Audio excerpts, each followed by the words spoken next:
ભાવનગર જિલ્લાના મહુવા માર્કેટિંગ યાર્ડમાં સફેદ ડુંગળીના ભાવ 253 રૂપિયા સુધી રહ્યા। ભાવનગર જિલ્લાના મહુવા માર્કેટિંગ યાર્ડ ખાતે આજે ખેડૂતો પોતાની વિવિધ જણસી લઈને વેચાણ માટે આવ્યા હતા અને ખેડૂતોને ભાવ પણ સારા મળ્યા હતા। માર્કેટિંગ યાર્ડમાં છેલ્લા ઘણા સમયથી લાલ તેમજ સફેદ ડુંગળીની પણ આવક થઈ રહી છે। યાર્ડમાં આજે થયેલ હરાજીમાં લાલ ડુંગળીના ભાવ પ્રતિ મણે 100 રૂપિયાથી લઈને 258 રૂપિયા સુધી રહ્યા હતા। ગઈકાલની સરખામણીએ તેના ભાવમાં 7 રૂપિયાનો વધારો નોંધાયો છે, જ્યારે આજે 4495 કટા લાલ ડુંગળીનું વેચાણ કરવામાં આવ્યું હતું। આ સાથે જ આજે માર્કેટિંગ યાર્ડમાં સફેદ ડુંગળીના ભાવ 100 રૂપિયાથી લઈને 253 રૂપિયા સુધી પ્રતિ મણે રહ્યા હતા। ગઈકાલની સરખામણીએ સફેદ ડુંગળીના ભાવમાં 2 રૂપિયાનો સામાન્ય ઘટાડો નોંધાયો છે। આજે 2677 કટા સફેદ ડુંગળીનું વેચાણ કરવામાં આવ્યું હતું। આ સાથે જ મહુવા માર્કેટિંગ યાર્ડમાં આજે બાજરીની પણ 250 કટાની આવક નોંધાઈ હતી। તેના ભાવ 258 રૂપિયાથી લઈને 621 રૂપિયા સુધી પ્રતિ મણે રહ્યા હતા। તેમજ એરંડાની પણ 1 કટાની આવક નોંધાઈ હતી।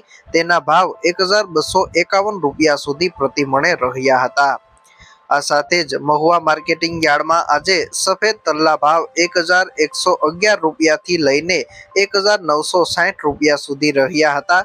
ગઈકાલની સરખામણીએ સફેદ તલના ભાવમાં પ્રતિ મણે 25 રૂપિયાનો ઘટાડો નોંધાયો છે, જ્યારે આજે તલ કાળાની પણ આવક નોંધાઈ હતી। તેના ભાવ 1600 રૂપિયાથી લઈને 3376 રૂપિયા સુધી રહ્યા હતા। ગઈકાલની સરખામણીએ તેના ભાવમાં 225 રૂપિયાનો ઘટાડો નોંધાયો છે। આજે 296 કટા તલનું વેચાણ કરવામાં આવ્યું હતું।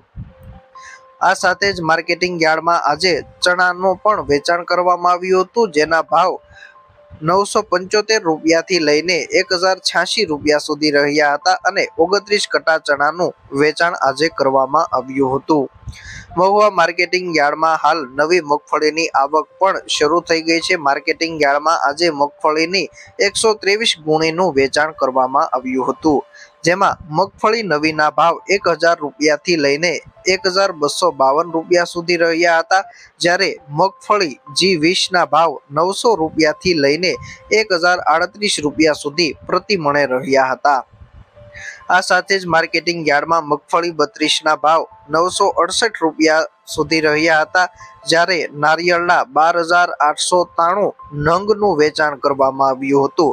માર્કેટિંગ યાર્ડમાં નારિયેળના પ્રતિ મણે ભાવ 441 રૂપિયાથી લઈને 3187 રૂપિયા સુધી રહ્યા હતા। નારિયેળના ભાવમાં ગઈકાલની સરખામણીએ 105 રૂપિયાનો ઘટાડો આજે નોંધાયો છે।